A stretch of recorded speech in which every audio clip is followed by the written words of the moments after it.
مولاي صل وسلم دائما أبدا على حبيبك خير الخلق كلهم. بسم الله الرحمن الرحيم. الحمد لله رب العالمين والعاقبة للمتقين والصلاة والسلام على سيد الأنبياء وخاتم المرسلين وعلى آله وأصحابه أجمعين. أما بعد، فأعوذ بالله من الشيطان الرجيم. بسم الله الرحمن الرحيم. وأما بنعمة ربك فحدث. صدق الله العلي العظيم وصدق رسوله النبي الكريم الأمين. نحن على ذلك من الشاهدين والشاكرين والحمد لله رب العالمين. قال الله تبارك وتعالى في القرآن المجيد والفرقان الحميد في شان حبيب الرحمن الرحيم. إن الله وملائكته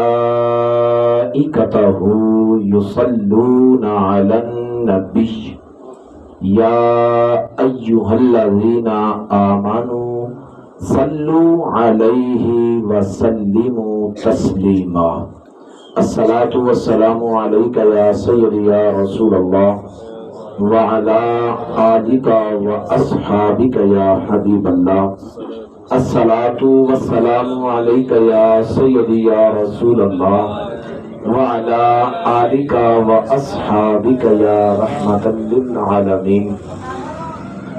اللهم صل وسلم وبارك على سيدنا ومولانا محمد كريم الآباء والأمهات وعلى آلہ وعترتہ وازواجہ امہات المؤمنین وعلى جمیع اصحابہ واولیاء امتہ وعلماء ملتہ وامتہ اجمعین عدد کرمک یا کریم یا کریم یا کریم یا کریم.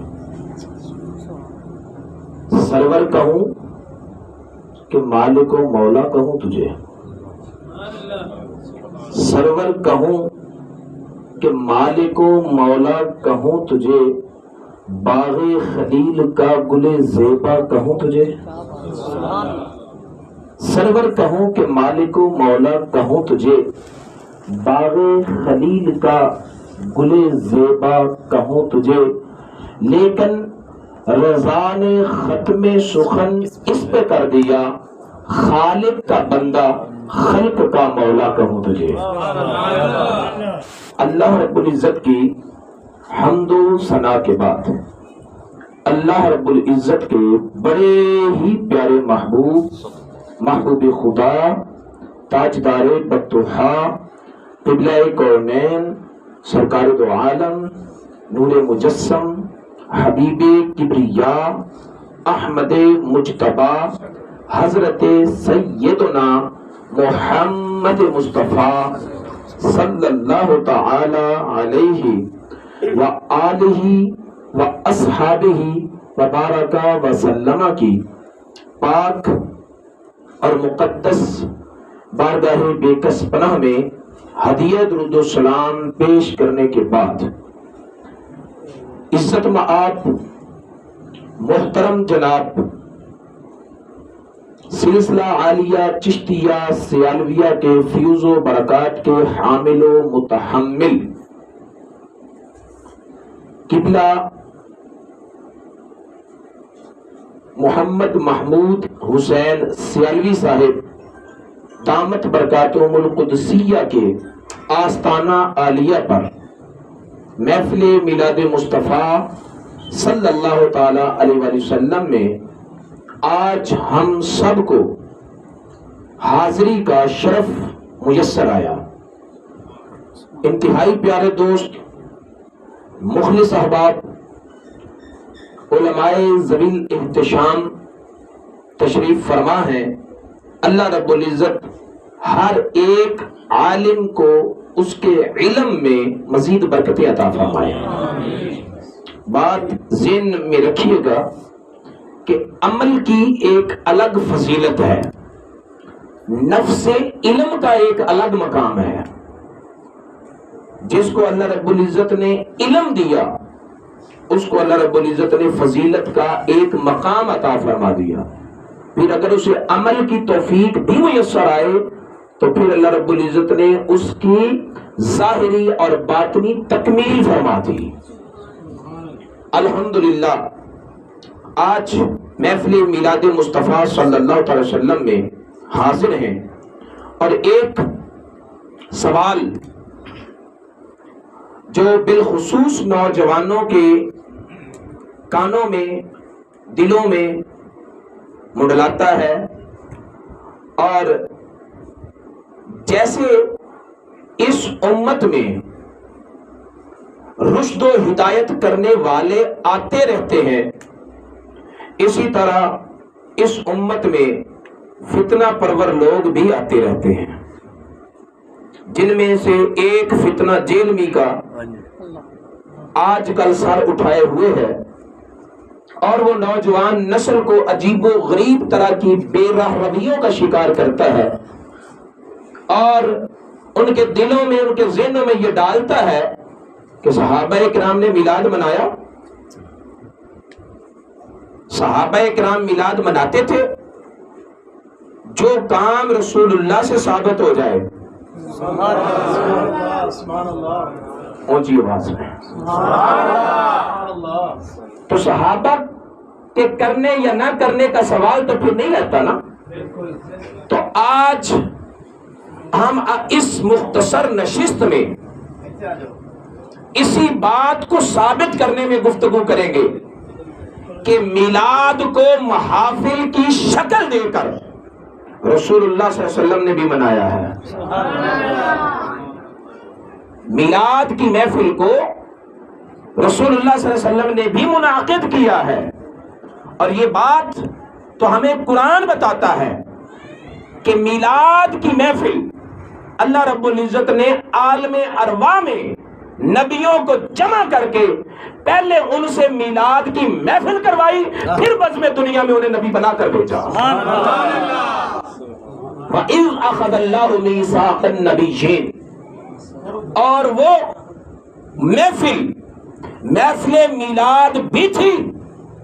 اگر جاءکم پر توجہ کی جائے تو وہ محفل میلاد بھی تھی، لیکن اگر لفظ ثم پر غور کیا جائے تو وہ ختم نبوت کا جلسہ بھی تھا۔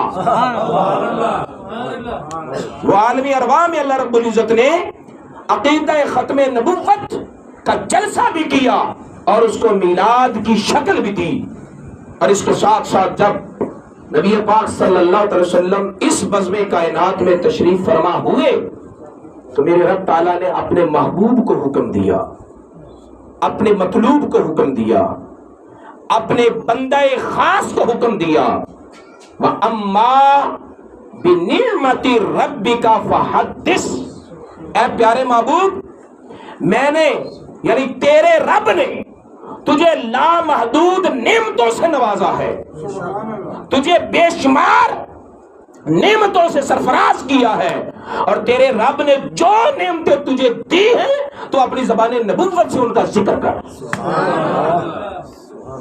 جو تیرے رب نے تجھے نعمتیں دی ہیں، وَأَمَّا بِنِعْمَةِ رَبِّكَ، اور اپنے رب کی نعمتوں کا ذکر کر، چرچا کر۔ ایک ہوتا ہے ذکر کرنا، ایک ہوتا ہے چرچا کرنا، تو اس مقام پر اللہ رب العزت نے یہ نہیں کہا کہ اے پیارے محبوب اما بنعمت ربک اذکر، اپنے رب کی نعمتوں کا ذکر کر، یہ نہیں کہا، بلکہ فرمایا کہ محبوب فحدث، صرف ذکر نہیں کرنا بلکہ چرچا کرنا ہے جو میں نے تجھے شانیں دی۔ اب اس آیت کے پہلے رب تعالیٰ نے کیا کیا ذکر کیے؟ والضحیٰ،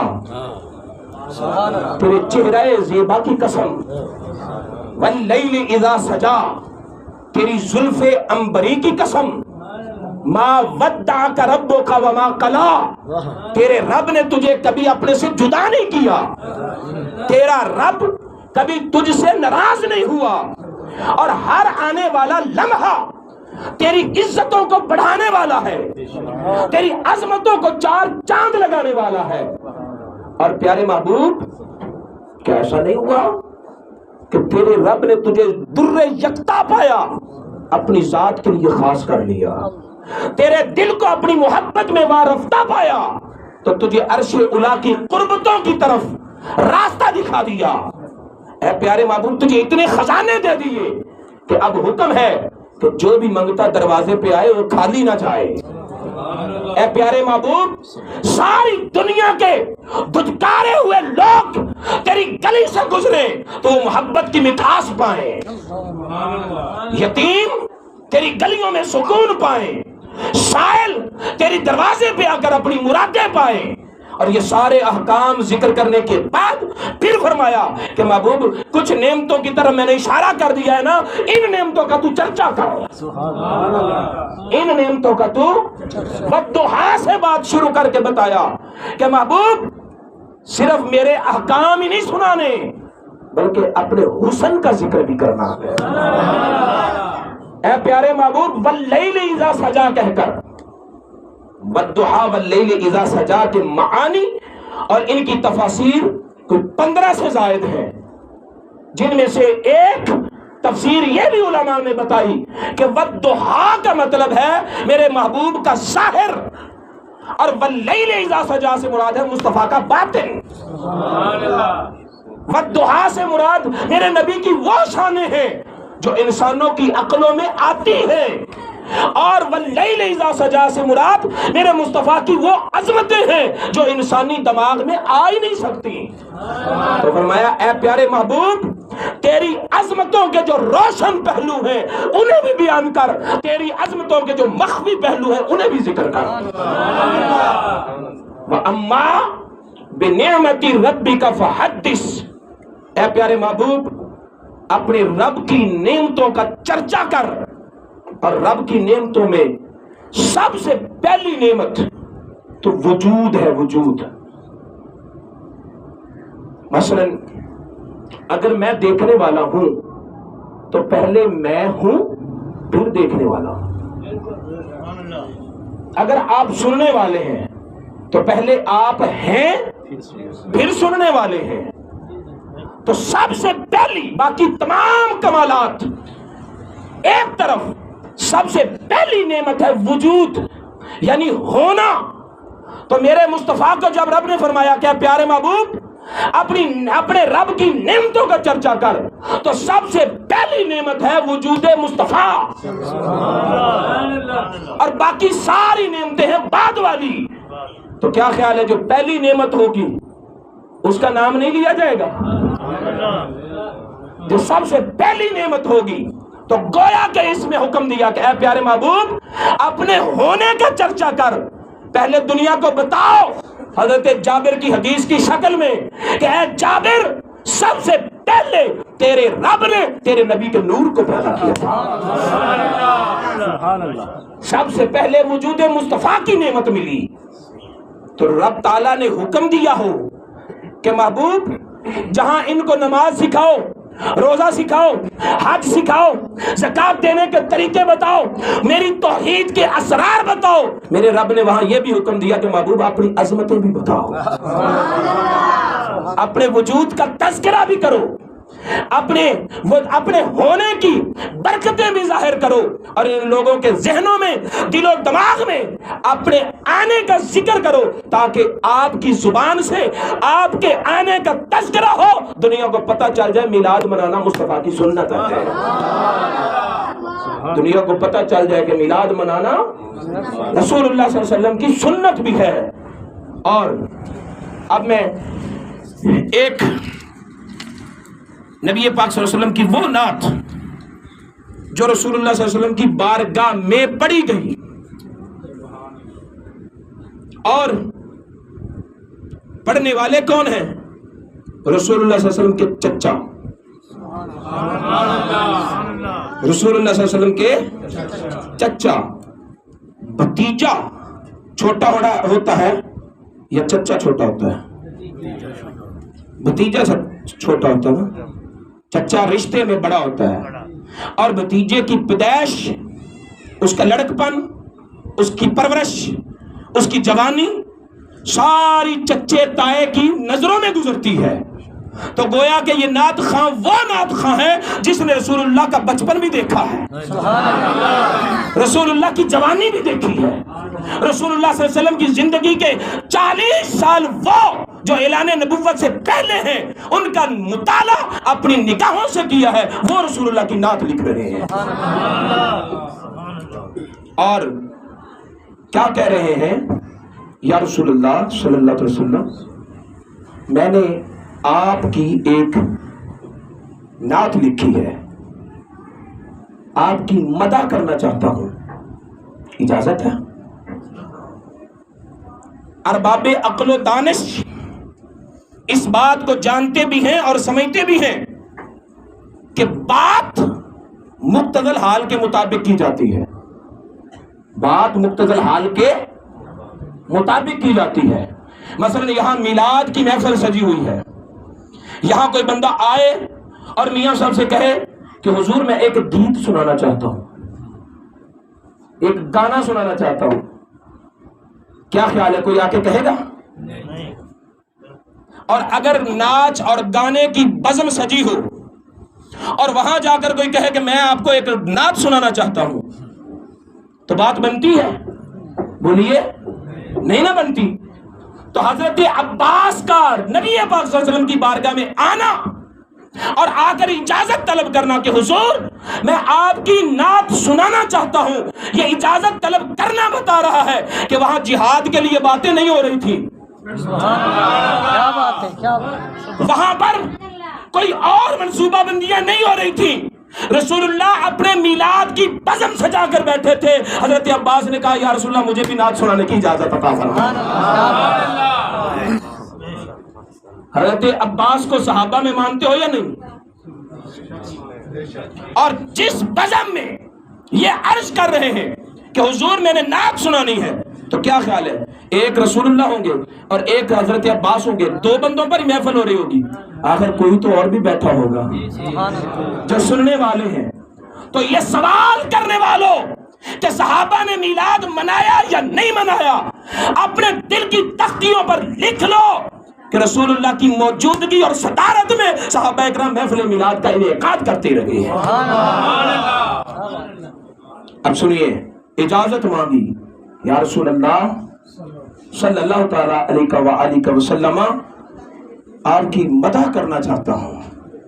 تو میرے رسول اللہ صلی اللہ علیہ وسلم نے کیا فرمایا؟ فرمایا قل لا یفدد اللہ فاکا، اے چچا جان تو کہہ، میری حمد و ثنا میری مدح تو کر، اللہ تعالیٰ تیرے چہرے کو، تیری چہرے کی مہر کو کبھی نہ ٹوٹنے دے، یعنی تیرے دانت نہ ٹوٹے، کیونکہ اگر دانت ٹوٹ جائے تو چہرے کی شکل بگڑ جاتی ہے۔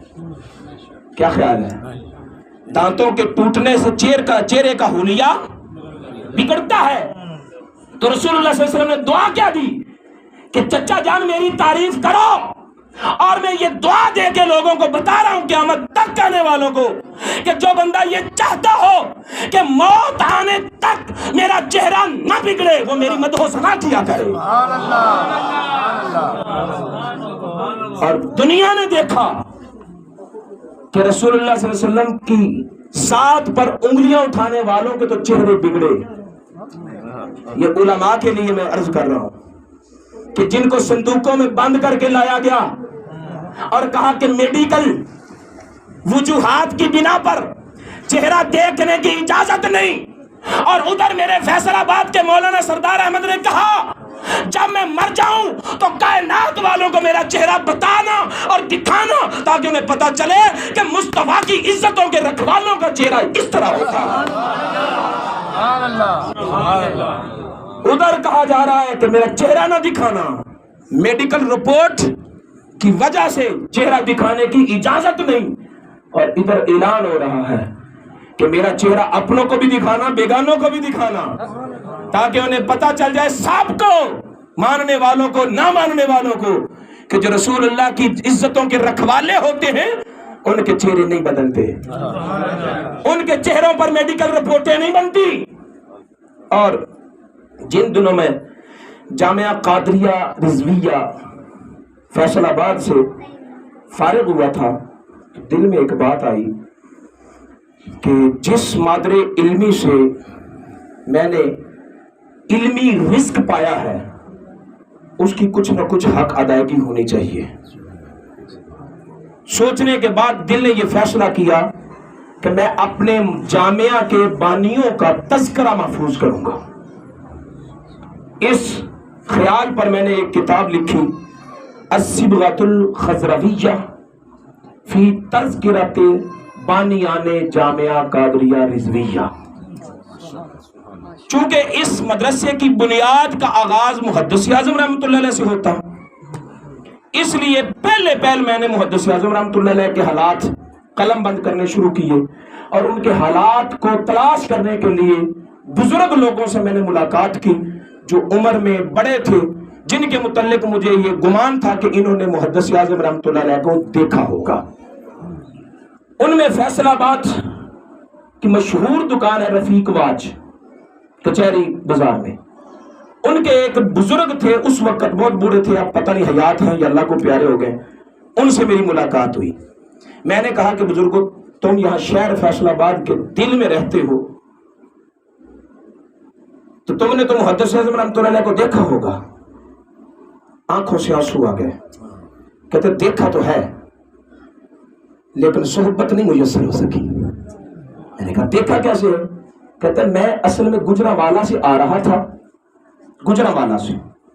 تو گجرانوالہ سے آتے ہوئے جب گاڑی فیصل آباد شہر میں داخل ہو کر نشاط آباد کے پل پہ چڑھی نا، تو فرنٹ سیٹ پہ بیٹھا ہوا تھا. میں نے دیکھا کہ آسمان سے کوئی بادل کی طرف سفید چیز نیچے اتر رہی ہے زمین تک. کہتے یہ منظر دیکھ کر میں بڑا حیران ہوا اور مجھے اپنا کام بھول گیا کہ میں کس کام آیا ہوں. یہ میں وہ واقعہ سنا رہا ہوں جو دیکھنے والے بندے نے خود مجھے اپنی زبان سے سنایا ہے. کہتے جب میں نے آسمان سے اس طرح کی کوئی چیز اترتی ہوئی دیکھی، کام بھول گیا. میں نے کہا پہلے تو یہ پتا کریں نا یہ کیا ہے اور کہاں اتر رہا ہے، یہ ہے کیا اور اتر کہاں رہا ہے. کہتے میں اس کی سیدھ پر چلتا جب آیا تو وہ روشنی میں بدلتی گئی، وہ بادل نورانی چمک میں بدلتا گیا، اور میں اس کی تعاقب کرتے کرتے کہاں پہنچا؟ ریلوے اسٹیشن فیصل آباد. جب میں وہاں پہنچا تو میں نے کیا دیکھا کہ محدث اعظم رحمۃ اللہ علیہ کی چارپائی کراچی سے اسٹیشن پر اتری تھی، اور یہ جو روشنی مجھے نظر آ رہی تھی یہ آسمانوں سے اترنے والا نور تھا جو محدث اعظم کی میت پر اتر رہا تھا. کہتے جب میں نے دیکھا ہے تو پتہ نہیں کتنے لوگوں نے دیکھا ہوگا. کہتے تب میں نے زیارت کی اور نماز جنازہ پڑھا. آیا جنازہ پڑھنے نہیں تھا، آیا میں اپنے کسی کام تھا. تو میرے دوستوں، جو لوگ رسول اللہ صلی اللہ علیہ وسلم کے تذکروں میں اپنی زندگی بتاتے ہیں، جو لوگ رسول اللہ پر درود و سلام پڑھتے ہوئے اپنی زندگی گزارتے ہیں، مرنے کے بعد ان کے چہرے دیکھنے کے لائق ہوتے ہیں. چچا جان میری مدح کرو، اللہ تیرے منہ کی مہر کو سلامت رکھے، یعنی تیرے چہرے کا حسن برقرار رکھے. اب رسول اللہ صلی اللہ علیہ وسلم کی بارگاہ میں آپ کے چچا تعریف کر رہے ہیں آپ کی، بات کہاں سے شروع کرتے ہیں؟ رسول اللہ کی پیدائش سے نہیں، نبی پاک صلی اللہ علیہ وسلم کی ولادت سے بات نہیں شروع کی، بلکہ بات شروع کی، فرماتے ہیں من قبلها طبت فی الظلال وفی مستودع حیث یخسف الورق۔ فرمایا یا رسول اللہ، جب حضرت آدم علیہ السلام اور حضرت سیدہ حوا علیہ السلام جنت کے درختوں کے پتوں سے اپنے بدن کو چھپا رہے تھے، اس سے پہلے آپ کا نور جلوہ فگن تھا، اس سے پہلے آپ جنت کے درختوں کے سایوں میں تھے، اس سے پہلے آپ کا وجود مقدس موجود تھا۔ اور فرمایا ثم حبت البلاد لا بشر انت ولا مدغۃ ولا علق۔ فرمایا جب آدم علیہ السلام زمین پر آئے تو آپ کا نور بھی زمین پر آیا۔ سبحان اللہ۔ اس وقت آپ بشر کی شکل میں بھی نہیں تھے، اس وقت آپ حالت مدغہ میں بھی نہیں تھے، اس وقت آپ حالت علقہ میں بھی نہیں تھے۔ علق کسے کہتے ہیں؟ جب مرد کا نطفہ عورت کے رحم میں ٹھہرے اور وہ تھوڑا گاڑھا ہو کر خون کی شکل اختیار کر جائے، اس کو علقہ کہتے ہیں۔ اور جب وہ خون جم جائے اور گوشت کی شکل اپنانے لگے، اسے مدغہ کہتے ہیں۔ اور جب پوری انسانی شکل بن جائے تو اس کے بشر کہتے ہیں۔ رسول اللہ کی موجودگی میں آپ کے چچا کہہ رہے ہیں یا رسول اللہ آپ تھے بھی، بشر بھی نہیں تھے، تھے بھی اور بشر بھی نہیں تھے، حالت مدغہ میں بھی نہیں تھے، حالت علقہ میں بھی نہیں تھے۔ جب نہ بشر تھے نہ بشریت کا آغاز تھے تو تھے کیا؟ اور یہ کوئی آج کے دور کے نعت خواہ تھوڑی ہے کہ جو منہ میں آیا کہتے چلے گئے، نہ قرآن کو دیکھا نہ حدیث کو دیکھا۔ اور یہ آج کی صدارت تھوڑی ہے جاہل پیروں کی کہ جنہیں نہ عقائد کے تحفظ سے کام اور نہ رسول اللہ کے دین کی سربلندی سے کام، بس جدھر سے سودا ہو گیا ادھر کا کام شروع ہو گیا۔ جو ڈیلنگ پر کام کرنے والے پیر ہیں، ایسے پیروں کی صدارت تھوڑی تھی، وہاں تو صدارت میں پیروں کا پیر ہے، نبیوں کا پیر ہے، رسولوں کا پیر ہے، امام الانبیاء ہے اور ان کی صدارت میں ہے۔ پھر رسول اللہ صلی اللہ علیہ وسلم کی موجودگی میں کوئی بات یا کوئی کام ہو اور وہ شریعت کے تقاضوں سے ٹکراتا ہو، رسول اللہ خاموش رہے، ہو نہیں سکتا صلی اللہ علیہ وسلم۔ قولی، فعلی اور تقریری 3 حدیثیں ہیں۔ علماء جانتے ہیں کہ رسول اللہ صلی اللہ علیہ وسلم کے سامنے کوئی کام ہو یا کوئی بات ہو اور رسول اللہ صلی اللہ علیہ وسلم خاموش رہیں تو آپ کی خاموشی بھی حدیث کا درجہ رکھتی ہے، اس کو حدیث تقریری کہتے ہیں۔ تو آپ کے چچا رسول اللہ صلی اللہ علیہ وسلم کی بارگاہ میں موجود آپ کے سامنے کہہ رہے ہیں یا رسول اللہ آپ بشر بھی نہیں تھے، حالت مدغہ میں بھی نہیں تھے، حالت علقہ میں بھی نہیں تھے۔ اگر آپ کے وجود کا آغاز انہی حالتوں سے ہوا ہوتا تو آپ منع نہ کر دیتے کہ چچا جان ایسے نہ کہو، میں بشر بھی نہیں، مدغہ بھی نہیں، علقہ بھی نہیں، تو تھا کیا؟ چونکہ آپ تھے۔ اور اس وضاحت کو آگے بیان کی حضرت عباس نے کہ یا رسول اللہ آپ ان حالتوں میں نہیں تھے، آپ حالت نور میں تھے، آپ حالت نور میں تھے۔ اور رسول اللہ صلی اللہ علیہ وسلم نے خاموش رہ کر بتا دیا کہ میرا چچا جو کہہ رہا ہے حق کہہ رہا ہے۔ فرمایا بل نطفۃ ترکب السفین وقد الجم نصرا واہلہ الغرق۔ فرمایا بلکہ آپ کا وجود جوہر انسانی کی شکل میں حضرت نوح علیہ السلام کے وجود میں تھا۔ یہی تو وجہ تھی کہ حضرت نوح علیہ السلام کی کشتی نہ ڈوبی۔ اتنے طوفانوں میں حضرت نوح علیہ السلام آپ نبی، اور حضرت نوح علیہ السلام کو آدم ثانی کہا جاتا ہے، آدم ثانی کہا جاتا ہے۔ کیوں؟ اس لیے کہ حضرت نوح علیہ السلام کا جب طوفان آیا تھا تو سارے لوگ کچھ حالت کفر میں مر گئے. جو آپ پر ایمان لانے والے کشتی میں سوار تھے ان کی آگے نسلیں نہیں چلی. اس کے بعد جو نسل چلی وہ حضرت نوح علیہ السلام کی چلی. لہذا آج جتنے بھی لوگ ہیں، جتنے بھی انسان ہیں، جس طرح وہ آدم علیہ السلام کی اولاد ہیں اسی طرح حضرت نوح علیہ السلام کی بھی اولاد ہیں. تو نوح علیہ السلام اللہ کے نبی، آدم ثانی، پیغمبر. آپ کے چچا کیا کہہ رہے ہیں کہ یا رسول اللہ ان کی وجہ سے کشتی نہیں بچی، کشتی آپ کی وجہ سے بچی ہے.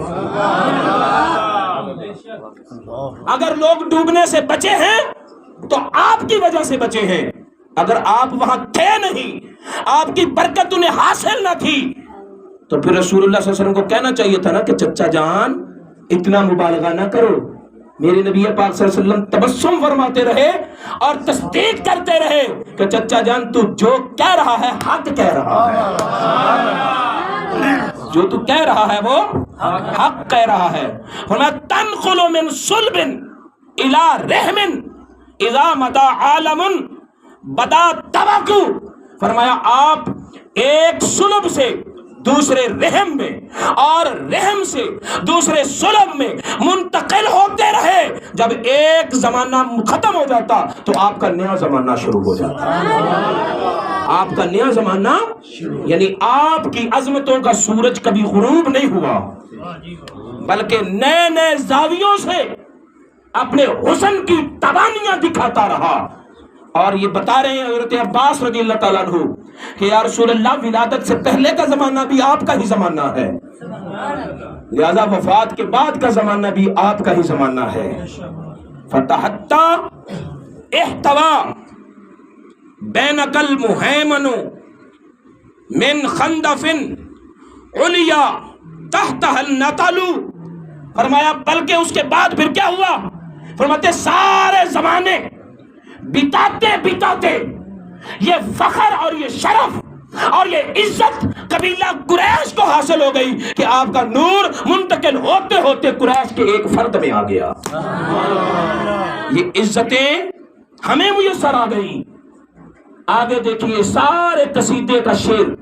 میں اگر رسول اللہ کی تعریف کرتا بھی تو اپنے ناقص علم کے مطابق کیا کر لیتا، اس لیے میں نے سہارا لیا حضرت عباس کا کہ نبی پاک صلی اللہ علیہ وسلم کی نگاہوں میں تربیت پانے والے کا جو خیال ہے، جو فکر ہے، جو وہم ہے، جو کمال ہے ان کی تصور کا، وہ کمال ہمیں کب میسر آ سکتا ہے؟ اور جتنا وزن ان کی بات کا ہے وہ ہماری بات کا کیسے ہو سکتا ہے؟ سنیے حضرت عباس رسول اللہ کی موجودگی میں کہہ رہے ہیں وَأَنْتَ لَمَّا وُلِدْتَ أَشْرَقَتِ الْأَرْضُ وَضَاءَتْ بِنُورِكَ الْأَرْضُ أُفُقُ. اے پیارے محبوب جب آپ پیدا ہوئے تو آپ کے نور سے ساری زمین بھی روشن ہو گئی، آسمان کے کنارے بھی روشن ہو گئے. جب آپ پیدا ہوئے، یہ ولادت کا ذکر نہیں. انت لما ولدت، پیارے محبوب جب آپ پیدا ہوئے. توجہ ہے؟ محفل میلاد اور کسے کہتے ہیں؟ صحابہ نے محفل میلاد منائی کہ نہیں منائی؟ یہ ایک صحابی بھی ہے اور اہل بیت کا فرد بھی ہے. لہذا کل اگر کوئی یہ سوال کرے کہ اہل بیت نے منائی یا نہیں منائی تو حضرت عباس صحابی بھی ہیں، اہل بیت میں شامل بھی ہیں. صحابہ بھی میلاد کرتے رہے، اہل بیت بھی میلاد مناتے رہے، اور میلاد کی محفلیں رسول اللہ کی صدارت، سیادت، قیادت میں منعقد ہوتی رہی. انت لما ولدت، اے پیارے محبوب جب آپ پیدا ہوئے، اشرقت الارض، ساری زمین چمک اٹھی، وضاءت بنورک الافق، اور آپ کے نور کی وجہ سے آسمان کے کنارے بھی روشن ہو گئے، زمین بھی روشن ہو گئی، آسمان کے کنارے بھی روشن ہو گئے. اور آخری شعر ہے، فرماتے فَنَحْنُ فِي ذَلِكَ الضِّيَاءِ وَفِي النُّورِ. نور کا لفظ آ گیا پہلے شعر میں بھی، اس شعر میں بھی. فرمایا ہم اسی روشنی میں ہیں، ہم نور مصطفیٰ کی روشنی میں ہیں، ہم نور مصطفیٰ کی روشنیوں میں ہیں. سبل الرشاد و نخترق، فرمایا ہدایت کے راستوں پر ہم ہیں تو یہ ہدایت نور مصطفیٰ کی ہدایت ہے. اگر ہم دین کے راہ پر چل رہے ہیں تو یہ راستہ روشن ہے، مصطفیٰ کے نور سے روشن ہے. پتہ یہ چلا کہ روشنی اسے میسر ہے جو رسول اللہ کو نور مانتا ہے. روشنی اسے میسر ہے جو رسول اللہ کو نور مانتا ہے. تو یہ نعت پڑھی حضرت عباس رضی اللہ تعالی عنہ نے، پڑھی رسول اللہ صلی اللہ علیہ وسلم کی بارگاہ میں. تو جس بارگاہ میں نعت خوانی ہو رہی ہے اسے محفل میلاد نہ کہے تو کیا کہیں. تو محفل میلاد صحابہ اکرام بھی کرتے رہے، اہل بیت بھی منعقد کرتے رہے، اور رسول اللہ صلی اللہ علیہ وسلم کی صدارت میں یہ محفلیں ہوتی رہیں. اسی سنت کو زندہ کرتے ہوئے اہل سنت و جماعت آج تک محافل میلاد کا انعقاد کرتے ہیں، اور آج بھی یہ بزم محفل سجی ہوئی ہے. اللہ تعالی ہماری حاضری قبول فرمائے. وما علینا مولاي صل وسلم دائما أبدا على حبيبك خير الخلق كلهم.